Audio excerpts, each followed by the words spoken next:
Pendengar setia Radio Berita Klasik yang kami kasihi di dalam Yesus Kristus, selamat pagi. Kembali Anda bersama dengan saya, Dr. Suhento Liao, dan istri Liu Lilin. Kami pagi hari ini sudah siap bersama-sama dengan Anda untuk mempelajari firman Tuhan. Dan kami yakin bahwa Anda sekalian juga telah siap. Hari ini, sesuai dengan jadwal kita akan membahas surat Roma pasal yang ke-8. Rencana keseluruhan dari Through the Bible ini adalah dari Injil Matius hingga Kitab Wahyu. Dan hari ini kita tiba di surat Roma pasal yang ke-8.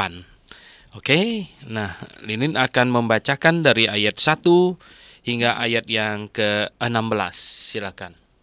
Sebelumnya kita berdoa terlebih dahulu. Bapa di sorga, mohon berkat-Mu dan pimpinan-Mu agar kami sungguh-sungguh dapat memahami kebenaran-Mu, dan akal budi yang Kau berikan pada kami Tuhan akan bekerja maksimal oleh berkat-Mu untuk mengerti kebenaran-Mu. Kami berdoa mohon dalam nama Tuhan Yesus Kristus. Amin. Silakan. Demikianlah sekarang tidak ada penghukuman bagi mereka yang ada di dalam Kristus Yesus. Roh yang memberi hidup telah memerdekakan kamu dalam Kristus dari hukum dosa dan hukum maut. Sebab apa yang tidak mungkin dilakukan hukum Taurat karena tak berdaya oleh daging, telah dilakukan oleh Allah. Dengan jalan mengutus anaknya sendiri dalam daging, yang serupa dengan daging yang dikuasai dosa karena dosa. Ia telah menjatuhkan hukuman atas dosa di dalam daging, supaya tuntutan hukum Taurat digenapi di dalam kita, yang tidak hidup menurut daging, tetapi menurut roh. Sebab mereka yang hidup menurut daging memikirkan hal-hal yang dari daging, mereka yang hidup menurut roh memikirkan hal-hal yang dari roh. Karena keinginan daging adalah maut, tetapi keinginan roh adalah hidup dan damai sejahtera. Sebab keinginan daging adalah perseteruan terhadap Allah, karena ia tidak takluk kepada hukum Allah. Hal ini memang tidak mungkin baginya. Mereka yang hidup dalam daging tidak mungkin berkenan kepada Allah. Tetapi kamu tidak hidup dalam daging, melainkan dalam roh, jika memang roh Allah diam di dalam kamu. Tetapi jika orang tidak memiliki roh Kristus, ia bukan milik Kristus. Tetapi jika Kristus ada di dalam kamu, maka tubuh memang mati karena dosa, tetapi roh adalah kehidupan oleh karena kebenaran.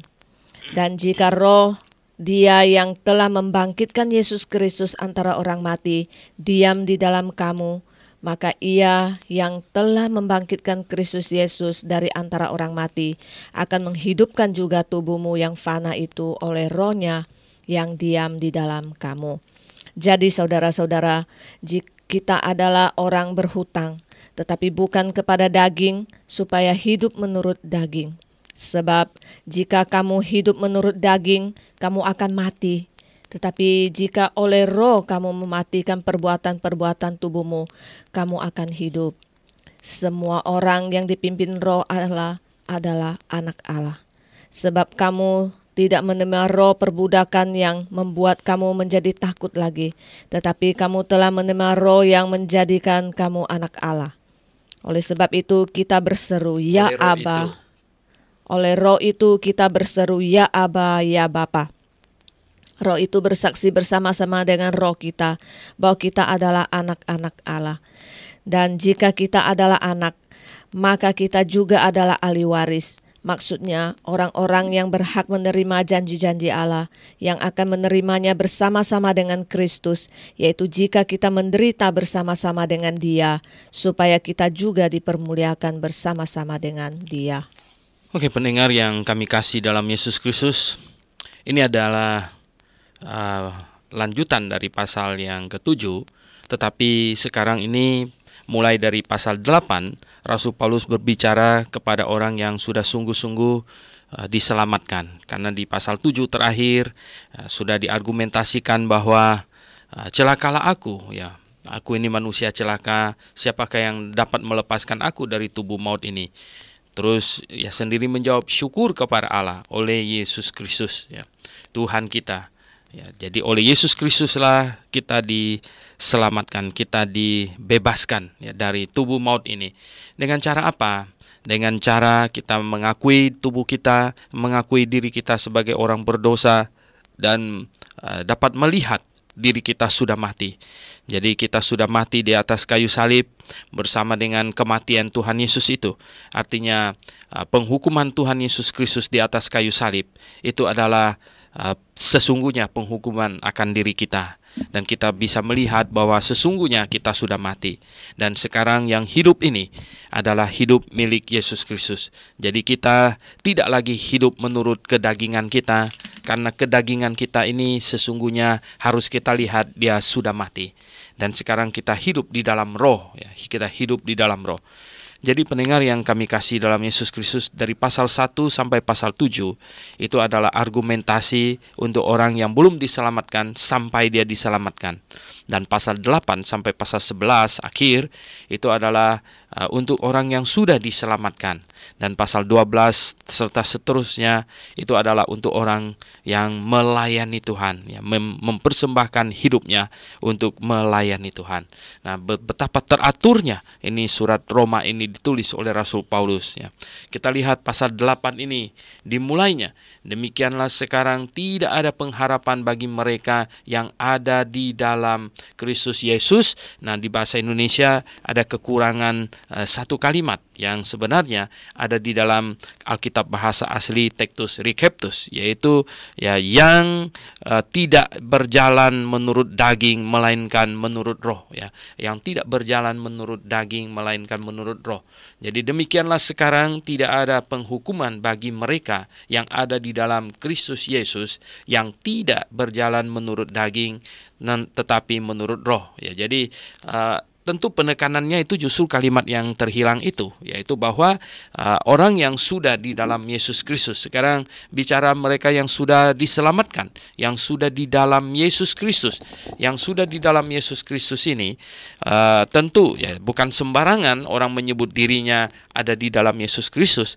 Namun siapapun yang menyebut dirinya ada di dalam Yesus Kristus, dia tidak boleh berjalan menurut daging, tetapi dia harus berjalan menurut roh.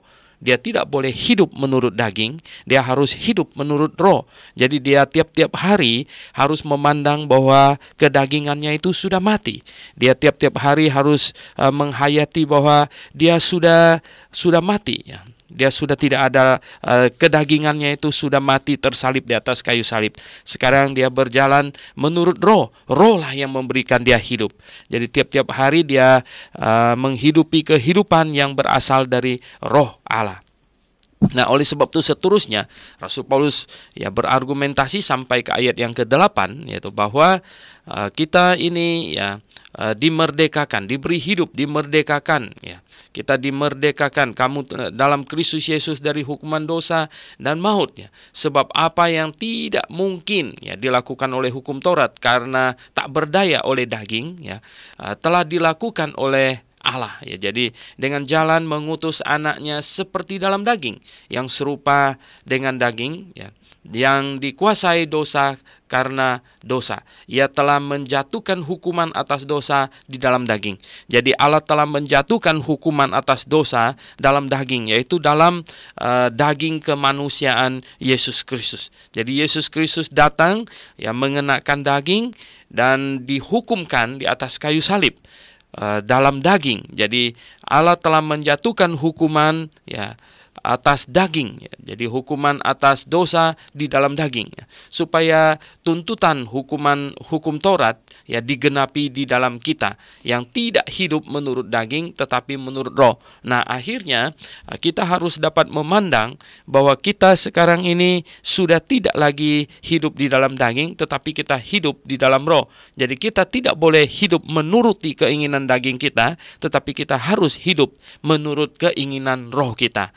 Nah, sebab mereka yang hidup menurut daging, katanya demikian memikirkan hal-hal yang dari daging, ya. Kalau kita hidup menurut daging, jadi kita memandang daging kita ini masih hidup dan selalu masih membiarkan keinginan daging menguasai diri kita, maka ya kita tidak hidup menurut roh, tetapi kita hidup menurut roh, memikirkan hal-hal yang dari roh. Kalau kita hidup menurut daging, kita memikirkan hal-hal yang dari daging. Keinginan daging kita, tuntutan daging kita, itu yang kita penuhi. Namun jikalau kita hidup menurut roh, maka kita memikirkan hal-hal yang bersifat roh, hal-hal yang rohani. Nah, jadi pendengar yang saya kasih dalam Yesus Kristus, bisakah kita hidup makin kudus di hadapan Tuhan? Nah, kalau kita mau hidup makin kudus di hadapan Tuhan, maka kita tiap-tiap hari harus memikirkan perkara yang roh, perkara yang rohani, bukan perkara kedagingan. Jadi pendengar yang saya kasih dalam Yesus Kristus, ketika kita bertobat dan percaya kepada Tuhan Yesus, kita menerima posisi yang kudus. Kemudian kita menerima hati yang kudus karena Roh Kudus tinggal di dalam hati kita. Nah, kemudian kita disuruh untuk menyempurnakan kekudusan kita dengan membangun karakter yang kudus. Ya, di dalam 2 Korintus pasal 7 ayat 1.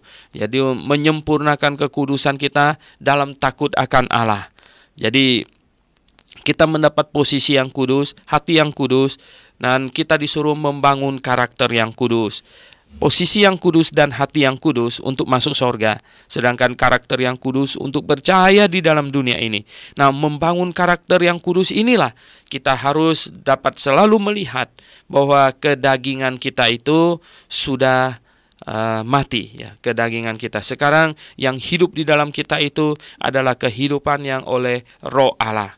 Oleh sebab itu, pendengar yang saya kasih dalam Yesus Kristus, sekarang kita jangan memikirkan hal-hal yang bersifat kedagingan, melainkan memikirkan hal-hal yang bersifat rohani. Nah, karena keinginan daging adalah maut, ya. Keinginan daging itu akan berakhir maut, ya. Tetapi keinginan roh adalah hidup, ya, dan damai sejahtera. Sebab keinginan daging, ya, adalah perseteruan terhadap Allah. Keinginan daging itu bertentangan dengan Allah, berseteru, ya, berlawanan dengan Allah, karena ia tidak takluk kepada hukum Allah. Jadi keinginan daging kita itu tidak takluk kepada hukum Allah. Keinginan daging kita itu berlawanan dengan hukum Allah. Hal ini memang tidak mungkin baginya, ya. Jadi mereka yang hidup dalam daging tidak mungkin berkenan kepada Allah. Jadi siapapun yang hidup di dalam daging tidak mungkin berkenan kepada Allah, ya. Jadi ini suatu pernyataan yang patut kita camkan. Siapapun yang hidup di dalam daging tidak mungkin berkenan kepada Allah. Jadi kita tahu bahwa Allah menghendaki kita hidup di dalam roh, bukan hidup di dalam daging. Dan ia telah mengirim rohnya, dan ia telah menempatkan rohnya di dalam hati kita. Ya. Jadi roh yang baru, roh yang dijanjikan di dalam Yehezkiel, ya, 36 ayat 26 jelas sekali dikatakan bahwa dia akan memberikan kepada kita roh yang baru, ya. Jadi roh kita yang baru sekarang diberikan kepada kita. Roh kita yang lama itu sudah mati, sekarang roh yang baru diberikan kepada kita. Nah, dimulai dari ayat yang ke-9, Rasul Paulus berargumentasi tentang roh yang Tuhan berikan kepada kita, roh yang Tuhan tempatkan ke dalam hati kita. Nah, katanya begini, kamu tidak hidup di dalam daging, ya, melainkan dalam roh. Jadi kita orang yang sudah menerima Roh Kudus di dalam hati kita, kita harus tahu bahwa kita tidak hidup di dalam daging, melainkan hidup, ya, di dalam roh. Nah, jika memang roh Allah diam di dalam kamu, ya, jadi betulkah roh Allah diam di dalam hati saya? Betulkah saya sudah menerima Yesus Kristus? Kapan roh Allah masuk ke dalam hati kita? Kapankah roh Allah masuk ke dalam hati kita? Nah, sekali-kali jangan sampai berpikir itu melalui ditumpangkan tangan oleh pendeta si anu dan lain sebagainya. Kapan Roh Kudus masuk ke dalam hati kita? Yaitu pada saat kita bertobat dan percaya. Coba kita baca di dalam Efesus pasal 1, ya. Efesus pasal 1 ayat yang ke-13 berbunyi demikian. Di dalam Dia kamu juga, karena kamu telah mendengar firman kebenaran, yaitu Injil keselamatanmu. Jadi melalui mendengar Injil keselamatanmu, ya, di dalam Dia kamu juga, ketika kamu percaya, dimeteraikan dengan Roh Kudus, ya. Ketika kamu percaya, dimeteraikan dengan Roh Kudus yang dijanjikannya itu. Jadi ketika kita percaya, ketika kita bertobat, ketika kita mengaku diri kita orang berdosa dan percaya kepada Yesus Kristus, percaya bahwa Dia telah menggantikan kita dihukum di atas kayu salib, ketika kita percaya, maka Roh Kudus memeteraikan kita menjadi milik Allah. Roh Kudus masuk ke dalam hati kita dan Dia menjadi jaminan, ya, menjadi persekot, ya, menjadi jaminan yang akan menggaransi kita nanti akan menerima keseluruhannya, katanya. Jadi pendengar yang saya kasih dalam Yesus Kristus, di sini katanya, jikalau kamu sudah ini, ya, hidup di dalam roh, ya, maka kamu memiliki, ya, roh Allah diam di dalam kamu. Jadi tetapi jikalau kamu tidak memiliki roh Kristus, kamu bukan milik Kristus. Roh Allah disamakan dengan roh Kristus di sini. Jadi kalau kita tidak memiliki roh Kristus di dalam kita, kita bukan milik Kristus. Kita belum dilahirkan kembali. Ya, barang siapa yang belum memiliki roh Kristus, dia belum dilahirkan kembali. Berarti dia belum sungguh-sungguh bertobat dan percaya. Berbeda dengan tahu dengan sungguh-sungguh percaya, ya. Banyak mungkin anak sekolah di sekolahan Kristen, dia dikasih pelajaran tentang kekristenan, dia bisa ulangan, mungkin bisa dapat nilai 100, semuanya dia bisa menjawab. Tetapi itu bukan beriman, ya. Itu bukan sungguh-sungguh percaya. Sungguh-sungguh percaya itu adalah menyangkut knowledge, ya, feeling dan will. Jadi ada unsur mengetahuinya dan juga ada unsur feeling. Jadi sungguh-sungguh ada perasaan sudah terlibat di dalamnya. Kemudian ada kehendak yang positif yang dibangkitkan dari keinginan itu, ya, dari feeling itu. Jadi ada knowledge, ya, feelings and will, ya. Jadi ada pengenalan, pengetahuan, ada feeling, ada perasaan, kemudian ada kehendak, ya, bersatu di dalamnya. Itulah baru iman, ya. Jadi seseorang baru sungguh-sungguh bertobat dan sudah sungguh-sungguh percaya. Tentu, ya, dengan segenap hati, ya, di sini. Nah, kalau seseorang tidak memiliki roh Kristus, tidak ada roh Allah tinggal di dalamnya, dia bukan milik Kristus. Walaupun dia begitu rajin ke gereja dan lain sebagainya, berarti dia belum sungguh-sungguh percaya sampai ke dalam hatinya. Hanya tahu saja, seperti anak sekolah di sekolahan Kristen mungkin, dia tahu saja, tapi dia belum sungguh-sungguh percaya sampai ke dalam hatinya. Nah, tetapi jika Kristus ada di dalam kamu, jikalau kamu sudah sungguh-sungguh bertobat dan percaya, ya, maka tubuh memang mati karena dosa. Tubuh ini memang mati karena dosa. Tetapi roh adalah kehidupan oleh karena kebenaran. Tapi roh Kudus yang tinggal di dalamnya itu adalah hidup, ya, kehidupan oleh karena kebenaran. Dan jika roh Yesus Kristus yang telah membangkitkan Yesus, roh Bapa, ya, sama roh Kristus yang telah membangkitkan Yesus Kristus dari antara orang mati, diam di dalam kamu, katanya. Maka Ia yang telah membangkitkan Kristus Yesus dari antara orang mati akan menghidupkan juga tubuhmu yang fana ini oleh rohnya yang diam di dalam kamu. Tinggalnya Roh Kudus di dalam hati kita itu adalah jaminan bahwa kita pasti akan dibangkitkan, dan itu menjadi jaminan bahwa kita adalah milik Allah. Itu menjadi pertanda bahwa kita sungguh-sungguh telah dimeteraikan, kita menjadi milik Allah, dan kita akan dibangkitkan pada saat nanti hari kebangkitan, ya. Jadi apapun yang terjadi pada tubuh kita tidak jadi masalah, karena jikalau roh Allah tinggal di dalam kita, maka kita sudah mendapat jaminan sebagaimana roh itu membangkitkan Yesus Kristus, maka roh itu akan membangkitkan kita juga. Ayat 12 dan seterusnya. Jadi saudara-saudara, katanya, kita adalah orang berhutang. Nah, sekarang ini kita orang berhutang, ya, tetapi bukan kepada daging supaya hidup menurut daging. Kita tidak berhutang sedikit pun terhadap daging, ya, karena malah kita telah dicelakakan oleh daging ini, ya. Kita bukan berhutang kepada daging, tapi kita sekarang ini, ya, berhutang kepada Allah yang memberikan roh yang sekarang menghidupkan kita. Sebab jika kamu hidup menurut daging, kamu akan mati, ya. Tetapi jika oleh roh kamu mematikan perbuatan-perbuatan tubuh. Jadi kita hidup oleh roh. Sekarang kita dalam kehidupan sehari-hari semuanya kita mematikan perbuatan-perbuatan daging. Kita mengeliminir semua perbuatan-perbuatan daging. Kamu akan hidup, katanya.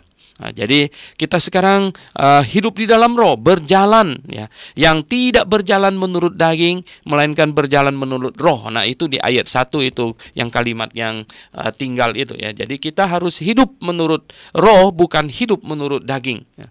Jadi pendengar yang saya kasih dalam Yesus Kristus, nah, semua orang yang dipimpin roh Allah adalah anak Allah. Ya, ini statement lagi ya. Jadi semua orang yang dipimpin roh Allah adalah anak-anak Allah. Jadi kalau tidak dipimpin oleh roh Allah, bukan anak-anak Allah. Sorry saja gitu. Ya. Jadi semua orang yang dipimpin roh Allah adalah anak-anak Allah. Nah, sebab kamu tidak menerima roh perbudakan yang membuat kamu menjadi takut lagi, tetapi kamu telah menerima roh yang menjadikan kamu anak-anak Allah. Pendengar yang saya kasih dalam Yesus Kristus ya. Ini ada sedikit kekacauan di dalam kekristenan dewasa ini dengan doa pelepasan segala macam itu ya. Itu adalah karena tidak memahami kebenaran ya. Barang siapa yang sudah bertobat dan percaya dengan segenap hati kepada Yesus Kristus, dia sudah langsung menerima Roh Kudus ya. Jadi tidak diperlukan sama sekali namanya doa pelepasan ya. Tidak diperlukan. Itu konyol dan itu adalah semacam ini ya, perdukunan itu ya. Jadi Bagaimanakah mungkin seseorang jikalau roh Allah sudah diam di dalamnya dan dia sudah dimerdekakan, dia sudah menjadi anak Allah, masih terikat, masih diperlukan seorang pendeta untuk datang berdoa untuk melepaskan dia? Tidak masuk akal sama sekali ya. Tidak masuk di dalam sistem ini nalar logis gitu ya, tidak masuk di situ. Jadi barang siapa yang bertobat percaya kepada Tuhan Yesus, kita sudah langsung menerima Roh Kudus di sini dikatakan ya. Dan katanya kamu tidak menerima roh perbudakan lagi, kamu sudah menerima roh anak Allah ya. Oleh roh itu kita berseru ya Aba ya Bapa. Kita sudah diangkat menjadi anak ketika roh anak Allah tinggal di dalam hati kita. Roh itu bersaksi bersama dengan roh kita bahwa kita adalah anak-anak Allah. Jadi kita ini bukan budak lagi, tidak perlu dilepaskan oleh siapa-siapa gitu ya. Dan jika kita adalah anak, karena jika kita ini sungguh anak, maka kita juga adalah ahli waris. Nah, karena kita anak Allah lah, maka kita adalah ahli waris sehingga kita bisa ya, artinya kita ahli waris, kita ini pewaris gitu. Kita bisa masuk surga karena kita ahli waris gitu. Jadi pendengar yang saya kasih dalam Yesus Kristus, nah karena saya adalah anak Allah, nah saya berhak masuk ke rumah Bapakku gitu. Nah, jadi karena saya ahli waris, saya mewarisi rumah Bapakku. Oleh sebab itulah maka saya mendapat jaminan masuk surga gitu. Saya mendapat jaminan masuk surga. Maksudnya orang-orang yang berhak menerima janji-janji Allah. Jadi saya adalah orang yang berhak menerima janji-janji Allah karena saya ahli waris. Mengapa saya ahli waris? Karena saya anak Allah. Mengapa saya anak Allah? Karena roh anaknya tinggal di dalam saya. Nah, mengapa roh anak Allah tinggal di dalam saya? Karena saya bertobat dan percaya kepadanya. Nah, itulah urut-urutannya. Jadi pendengar yang saya kasih dalam Yesus Kristus, maksudnya orang yang berhak menerima janji-janji Allah, yang akan menerimanya bersama-sama dengan Kristus, menerimanya bersama-sama dengan Kristus, ya, yaitu jika kita menderita bersama-sama dengan Dia, supaya kita juga dipermuliakan bersama-sama dengan Dia. Oh pendengar yang saya kasih dalam Yesus Kristus, ini sesungguhnya sesuatu yang sangat indah. Ya, di dalamnya mengandung banyak kekayaan rohani, yaitu bahwa begini, ya, Yesus Kristus datang sebagai anak Allah dan ya dia dihukumkan. Dalam dagingnya dosa dihukumkan. Dan barang siapa yang dapat melihat, barang siapa yang menyadari bahwa hukuman Yesus Kristus di atas kayu salib itu adalah hukuman atas dosa dirinya, dan dapat melihat bahwa dia sudah mati terhukum di atas kayu salib di situ. Dan sekarang dia hidup oleh karena Yesus Kristus yang memberikan dia hidup. Dan sekarang karena roh Allah tinggal di dalamnya, maka dia adalah manusia rohani yang hidup sekarang ini. Dia hidup oleh karena roh Allah. Dan karena roh anak Allah, roh Yesus Kristus tinggal di dalam kita, maka sekarang kita tidak lagi berhutang terhadap daging, tetapi kita berhutang terhadap roh Allah. Dan roh Allah, roh anak Allah tinggal di dalam hati kita, maka kita menjadi anak-anak Allah. Kita adalah anak-anak Allah kalau roh anak Allah tinggal di dalam hati kita. Dan dengan demikianlah kita memperoleh kedudukan sebagai anak-anak Allah. Dan oleh roh anak Allah yang tinggal di dalam kita, kita memanggil Allah ya Aba, ya Bapa. Itulah sebabnya kita diajarkan berdoa kepada Bapa di sorga. Kita memanggilnya Bapa karena roh anaknya tinggal di dalam hati kita. Dan karena kita adalah salah satu dari anak-anak Allah, maka kita adalah ahli waris gitu. Dan kita adalah ahli waris. Ahli waris adalah orang yang berhak mewarisi segala janji-janji Allah. Dan karena ahli warislah, maka saya baru berhak untuk masuk surga. Nah, kalau saya bukan ahli waris, saya tidak bisa masuk surga. Karena surga bukan rumah saya kalau saya bukan ahli waris. Tetapi karena saya ahli waris, sekarang saya adalah anak Allah yang mewarisi janji-janji Allah. Dan tentu ya, kita harus menderita bersama-sama dengan Kristus, barulah kita akan dimuliakan bersama-sama dengan Dia. Jadi nasib kita itu seharusnya kita melihat kita senasib dengan Tuhan Yesus. Ya, kita menyamakan diri kita seluruhnya kepada Tuhan Yesus. Kalau Dia menderita, kita menderita. Kalau dipermuliakan Dia, kita dipermuliakan. Jadi begini ya, apapun yang dialami oleh Yesus Kristus ya. Apapun yang dialami oleh Yesus Kristus, kita akan mengalaminya. Di mana Yesus dibenci, saya akan dibenci. Di mana Yesus dimuliakan, saya akan dimuliakan. Di tengah-tengah orang yang tidak suka Yesus, saya tidak disukai. Di tengah-tengah orang yang suka Yesus, saya disukai. Di tengah-tengah orang yang mencintai Tuhan Yesus, saya dicintai. Di tengah-tengah orang yang tidak cinta Tuhan Yesus, saya tidak dicintai. Begitulah. Oke, pendengar yang kami kasih dalam Yesus Kristus, kita kembali lagi ke dalam pembahasan kita Roma pasal 8. Roma pasal 8. Nah, sekarang kita akan membaca dua perikop sekaligus dari ayat 18 sampai dengan ayat yang ke-39. Oke, yang cepat. Sebab aku yakin bahwa penderitaan zaman sekarang ini tidak dapat dibandingkan dengan kemuliaan yang akan dinyatakan kepada kita. Sebab dengan sangat rindu seluruh makhluk menantikan saat anak-anak Allah dinyatakan. Karena seluruh makhluk telah ditaklukkan kepada kesia-siaan bukan oleh kehendaknya sendiri, tetapi oleh kehendak Dia yang telah menaklukkannya. Tetapi dalam pengharapan karena makhluk itu sendiri juga akan dimerdekakan dari perbudakan kebinasaan dan masuk ke dalam kemerdekaan kemuliaan anak-anak Allah. Sebab kita tahu bahwa sampai sekarang segala makhluk sama-sama mengeluh dan sama-sama merasa sakit bersalin. Dan bukan hanya mereka saja, tetapi kita yang telah menerima karunia sulung roh, kita juga mengeluh dalam hati kita sambil menantikan pengangkatan sebagai anak, yaitu pembebasan tubuh kita. Sebab kita diselamatkan dalam pengharapan. Tetapi pengharapan yang dilihat bukan pengharapan lagi, sebab bagaimana orang masih mengharapkan apa yang dilihatnya. Tetapi jika kita mengharapkan apa yang tidak kita lihat, kita menantikannya dengan tekun. Demikian juga Roh membantu kita dalam kelemahan kita, sebab kita tidak tahu bagaimana sebenarnya harus berdoa, tetapi Roh sendiri berdoa untuk kita kepada Allah dengan keluhan-keluhan yang tidak terucapkan.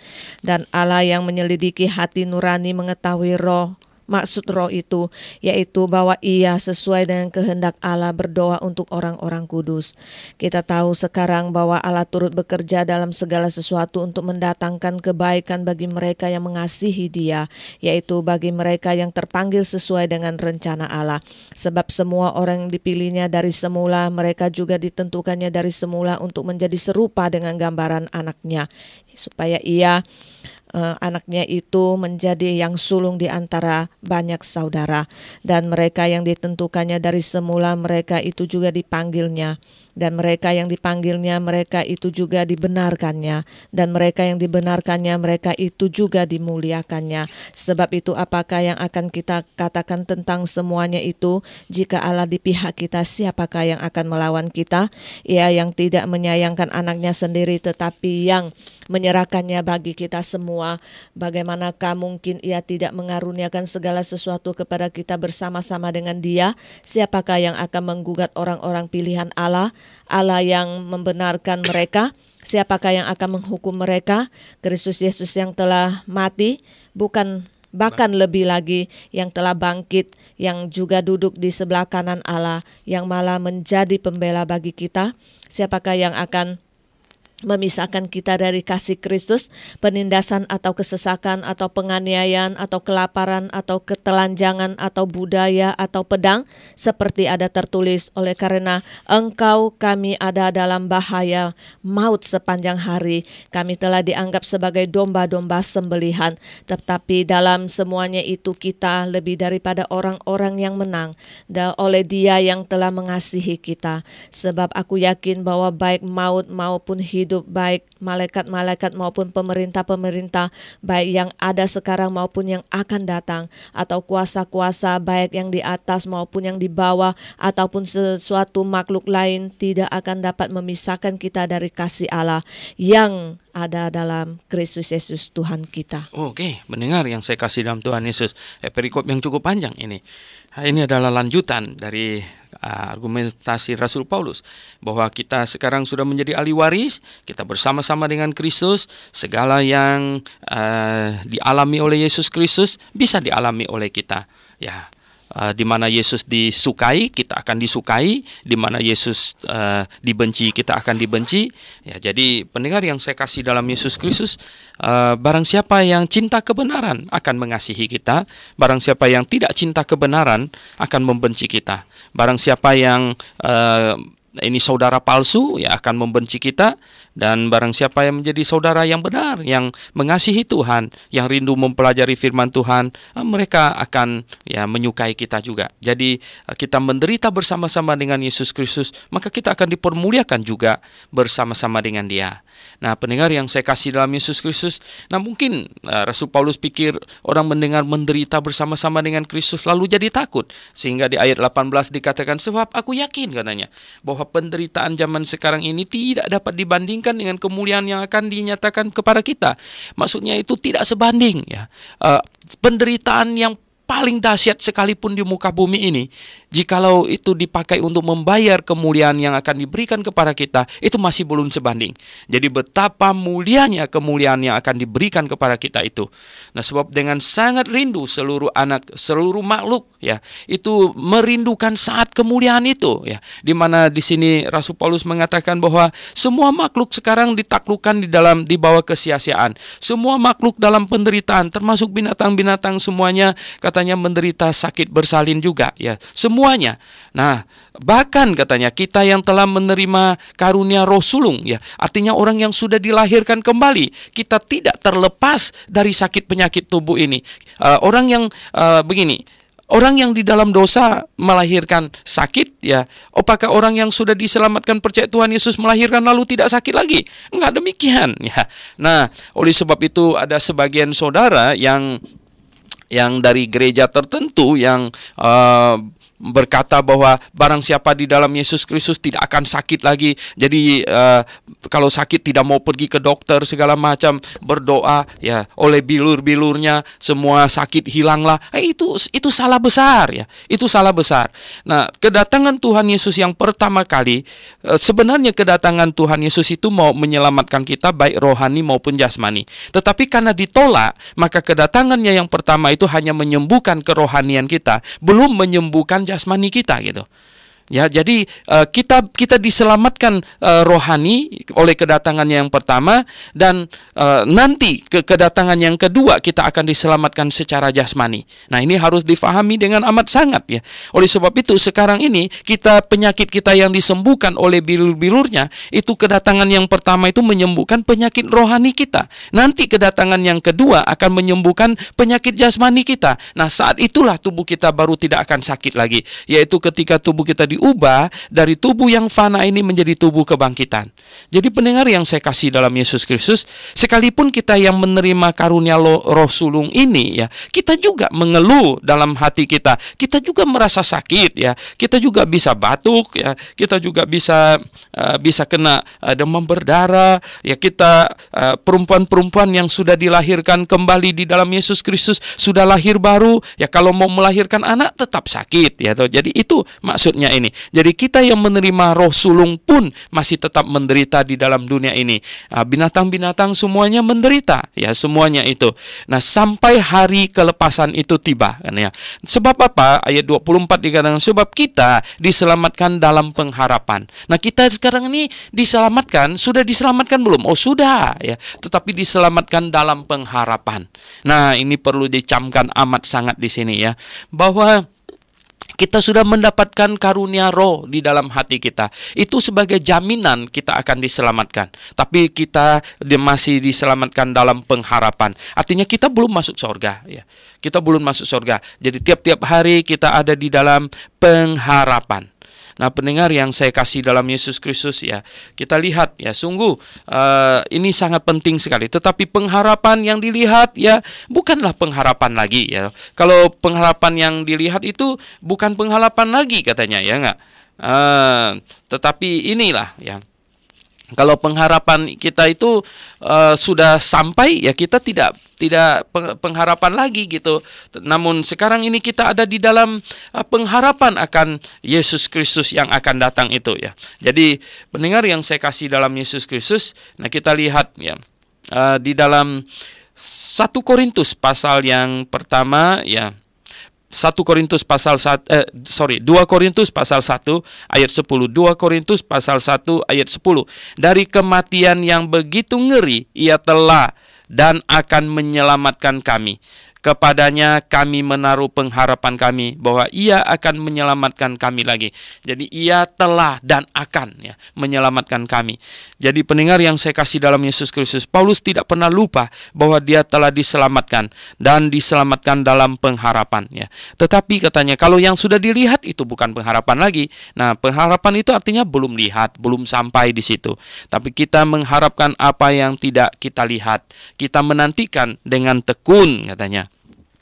Nah, pendengar yang saya kasih dalam Tuhan Yesus, karena kita sudah diselamatkan, roh Allah tinggal di dalam diri kita, kita menjadi anak-anaknya, demikian juga roh membantu kita dalam kelemahan kita, dalam hal-hal yang dimana kita tidak sanggup, roh membantu kita dalam kelemahan kita, sebab kita tidak tahu bagaimana sebenarnya harus berdoa. Ya, berdoa yang benar kita tidak tahu, ya, karena kita berdoa sesuai dengan akal budi kita, ya, sesuai dengan yang kita tahu, tetapi roh sendiri berdoa untuk kita kepada Allah dengan keluhan-keluhan yang tidak terucapkan. Nah, dalam hidup ini ada banyak hal yang kita keluhkan ya, mungkin keluhan-keluhan yang tak terucapkan. Ya, roh akan membantu kita berdoa untuk itu ya. Dan Allah yang menyelidiki hati nurani mengetahui maksud roh itu, yaitu bahwa ia sesuai dengan kehendak Allah berdoa untuk orang-orang kudus. Jadi pendengar yang saya kasih dalam Yesus Kristus ya, mungkin ada orang yang bisu ya, tidak bisa berdoa dengan mengeluarkan kata-kata. Ya, Roh Kudus yang tinggal di dalam hatinya sudah mewakilinya untuk menyampaikan semua keluhan-keluhan hatinya kepada Allah. Dan ada banyak ya keluhan-keluhan hidup yang tak terucapkan ya. Itu bisa disampaikan oleh Roh kepada Allah karena kita anak-anaknya. Nah, dalam hidup ini kita perlu tahu di ayat 28 bahwa Allah ya turut bekerja. Karena kita tahu sekarang Allah turut bekerja dalam segala sesuatu untuk mendatangkan kebaikan bagi mereka yang mengasihi Dia, terutama anak-anaknya. Jadi Allah turut bekerja dalam segala hal. Sekarang kita ada di dalam pemeliharaannya. Nah, itu maksudnya ya. Kita ada di dalam pemeliharaan Allah. Allah turut bekerja dalam segala hal. Ya, ada orang mau mendatangkan celaka bagi kita, Tuhan bisa memelintirnya ya. Tuhan bisa menolong kita untuk menghindarinya. Nanti sampai kita masuk ke dalam kekekalan, kita akan melihat betapa Tuhan menyertai kita, betapa Tuhan melindungi kita. Berapa kali kita hampir ketabrak mobil tapi dihindarkan, sekarang kita tidak tahu ya. Berapa kali kita hampir kecelakaan, Tuhan hindarkan. Berapa kali sebenarnya pesawat yang kita tumpangin akan jatuh tapi Tuhan hindarkan. Nah, sekarang kita tidak tahu ya. Nanti di dalam kekekalan kita akan bisa menyadari, kita akan bisa melihat ya. Oh, betapa ya Tuhan Sebenarnya Tuhan melindungi kita, tetapi itu nanti ya. Sekarang yang penting sekarang ini kita adalah setia. Yang penting sekarang kita adalah belajar hidup berjalan di dalam roh, jangan menuruti daging, tapi kita hidup menuruti keinginan roh. Nah, itu tanggung jawab kita sekarang ini ya. Nah, sebab apa di sini katanya mengapa Tuhan ya turut bekerja mendatangkan kebaikan bagi orang yang mengasihinya, dan juga ya bagi mereka yang terpanggil sesuai dengan rencana Allah. Nah, ini di sini orang yang mengasihinya, yang terpanggil sesuai dengan rencana Allah, yang dipanggil dan ikut gitu. Dipanggil pakai apa? Dipanggil pakai Injil ya. Sekali lagi kita dipanggil melalui Injil ya. Injil lah yang memanggil kita. Dan di sini katanya sebab, nah ini ada kesalahan penerjemahan lagi di sini ya. Di ayat yang ke-29 di sini, sebab semua orang yang dipilihnya dari semula, mereka juga ditentukannya dari semula untuk menjadi serupa dengan gambaran anaknya. Ini kata dipilih ini tidak ada di dalam bahasa aslinya kalau Anda perhatikan ya. Karena di ayat 29 ini di bahasa aslinya bukan itu sesungguhnya mesti diterjemahkan foreknowledge ya. Foreknown ya. Jadi sebab semua orang yang diketahui sebelumnya ya, bukan dipilihnya tapi yang diketahui sebelumnya dari semula, mereka ditentukannya dari semula untuk menjadi serupa dengan gambaran. Jadi Allah sudah mengetahui ya siapa-siapa yang akan menyambut Injil ya. Allah mengetahui dulu siapa-siapa yang akan menyambut Injil. Nah, orang-orang itu yang dipanggil dengan Injil ya dari semula itu ditentukan untuk menjadi serupa dengan gambar anaknya, supaya ia ya anaknya itu menjadi yang sulung dari antara banyak saudara. Jadi Yesus Kristus adalah yang sulung ya. Dan Allah ketahui dari kemahatauannya siapa-siapa yang akan menyambut Injil, akan percaya kepada Yesus Kristus. Nah, orang-orang itulah yang ditentukannya menjadi serupa dengan gambar anaknya yang sulung itu, Yesus Kristus. Dan mereka yang ditentukannya dari semula ya, mereka itu juga dipanggil pakai apa? Dipanggil pakai Injil ya. Pemberitaan Injil itu adalah pemanggilan, dan ya mereka yang dipanggilnya, mereka itu juga dibenarkannya ya, karena mereka menerima maka dibenarkan. Barang siapa yang menerimanya diberinya kuasa untuk menjadi anak-anak Allah. Jadi lihat di sini ya, di Injil Yohanes pasal 1 ayat 12. Tetapi semua orang yang menerimanya diberinya kuasa untuk menjadi anak-anak Allah. Jadi ada kata menerima. Kalau di sini agak di-bypass sedikit. Dan mereka yang ditentukannya dari semula, mereka itu juga dipanggilnya. Dan mereka yang dipanggilnya, ya tentu menerima, mereka juga dibenarkannya. Ya, dibenarkannya. Dan mereka yang dibenarkannya, mereka itu juga dimuliakannya. Mereka dibenarkannya, mereka yang sudah dibenarkan, tentu yang hidup ya, hidup bukan menurut daging tapi hidup menurut roh, itu dimuliakannya. Jadi pendengar yang saya kasih dalam Yesus Kristus ya, ayat-ayat ini terkenal disebut dengan ayat-ayat Calvinis ya, karena Calvin ini menafsirkan bahwa ada sejumlah orang ya, bahwa berdasarkan ayat-ayat yang hanya beberapa begitu ya, John Calvin menafsirkan bahwa Allah di dalam kekekalan, dalam sebuah dekrit ya, dalam satu dekrit segalanya sudah di set up di situ ya. Dalam satu dekrit semuanya di set up di situ, berapa orang masuk neraka, berapa orang masuk neraka tanpa kondisi, unconditional ya. Nah, jadi unconditional election ini konsep unconditional electionnya ini bukan karena kondisi orang yang mau percaya, tapi tanpa kondisi katanya, unconditional. Allah sudah menetapkan sejumlah orang masuk surga, sejumlah orang masuk neraka. Kita tidak bisa terima itu ya. Kita tidak bisa terima. Kalau begitu ya, kita tidak bisa terima Allah sudah menetapkan segala sesuatu yang terjadi di muka bumi ini dalam satu dekrit. Nah, sehingga banyak orang bertanya kepada John Calvin, kalau begitu Allah lah yang menetapkan Adam dan Hawa jatuh ke dalam dosa. Dia menjawab ya. Kalau begitu Allah lah yang menetapkan Yudas untuk menjual Yesus. Dia menjawab ya. Nah, pendengar yang saya kasih dalam Yesus Kristus, kita bilang itu tidak mungkin, itu mustahil. Penafsiran John Calvin itu mengesampingkan manusia yang diciptakan dengan kehendak bebas ya. Penafsiran John Calvin mengesampingkan semua itu. Jadi manusia dilihat sebagai robot ya, yang Allah bikinkan semuanya sudah disetel baik gitu. Dan ya, penafsiran John Calvin itu bisa menyebabkan orang tidak dilahirkan kembali, menjadi orang yang besar kepala ya, yakin dirinya sudah dipilih gitu, padahal ya dia tidak bertobat dan tidak percaya kepada Tuhan Yesus, hanya bermodalkan yakin bahwa dia sudah dipilih gitu oleh Allah. Padahal bagaimana cara dia tahu bahwa dia dipilih ya? Dia tidak tahu juga gitu. Sehingga ada satu orang Calvinis menulis di internet ya, dia sebenarnya mau mengajak saya berdebat, tapi saya bilang saya tidak mau berdebat lewat internet ya, karena itu perdebatan kaum pengecut itu. Kita tidak tahu dia siapa, pakai nama samaran segala macam. Ya kalau mau berdebat oke, ya kita tentukan di mana jamnya, harinya ya, mau disaksikan orang oke, semuanya itu. Dan dia berkata bahwa sesungguhnya ada banyak orang-orang pilihan Allah yang belum beranjak dari tempatnya, masih di vihara, masih di mana-mana. Dan sebaliknya dia berkata ada pendeta-pendeta yang sedang berkhotbah di mimbar-mimbar bahkan gereja Reform Presbyterian yang sebenarnya tidak dipilih katanya. Oh, saya kaget sekali dengan pernyataannya itu. Jadi pendengar yang saya kasih dalam Yesus Kristus, mereka sendiri tidak pasti apakah mereka sendiri dipilih atau tidak gitu. Jadi pendengar yang saya kasih dalam Yesus Kristus, lihat di sini. Tetapi di sini tidak berbicara demikian. Di sini berbicara begini ya.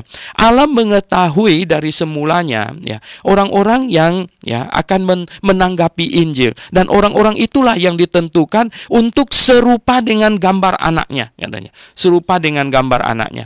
Dan yang mereka yang ditentukan dengan semula serupa dengan gambar anaknya, mereka itu dipanggil dengan Injil ya. Dan tentu mereka yang dipanggil itu ya, kemudian mereka menerima, maka mereka dibenarkan ya. Dan mereka yang dibenarkannya, mungkin ada yang bilang, kok di sini tidak ada kata menerima, kok di tempat lain dikatakan menerima ya toh? Nah, jadi jangan membuat Alkitab itu bentrok satu ayat dengan ayat yang lain. Alkitab ini satu ayat dengan ayat yang lain itu saling melengkapi ya. Jadi dipanggil dan menerima baru dibenarkan ya, dibenarkannya. Dan mereka yang dibenarkannya ya, tentu ya dibenarkannya oleh panggilan itu, mereka harus hidup menurut roh, bukan menurut hidup daging, dan mereka akan dipermuliakan. Jadi pendengar yang saya kasih dalam Yesus Kristus ya. Nah, kalau kita lihat di dalam Injil Matius pasal yang ke-18 ya, Injil Matius pasal ke-18 berbunyi demikian ya, Injil Matius pasal 18 ayat 14. Demikian juga Bapamu yang di sorga tidak menghendaki supaya seorang pun dari anak-anaknya hilang. Nah, perhatikan ya. Demikian juga Bapamu yang di sorga tidak menghendaki supaya seorang pun dari anak-anak ini hilang. Jadi ada keinginan Allah untuk menyelamatkan semua orang, itu jelas. Nah, ini yang dihapuskan oleh Calvin dari pikirannya. Ya, bahwa keinginan Allah untuk menyelamatkan semua orang. Calvin menafsirkan bahwa Allah telah memilih siapa masuk surga, siapa masuk neraka tanpa kondisi. Nah, tetapi kita membaca dari Alkitab bahwa Allah menginginkan semua orang diselamatkan. Lalu kalau tidak semua orang diselamatkan, apakah Allah salah? Oh, bukan. Allah salah kalau mereka itu robot gitu.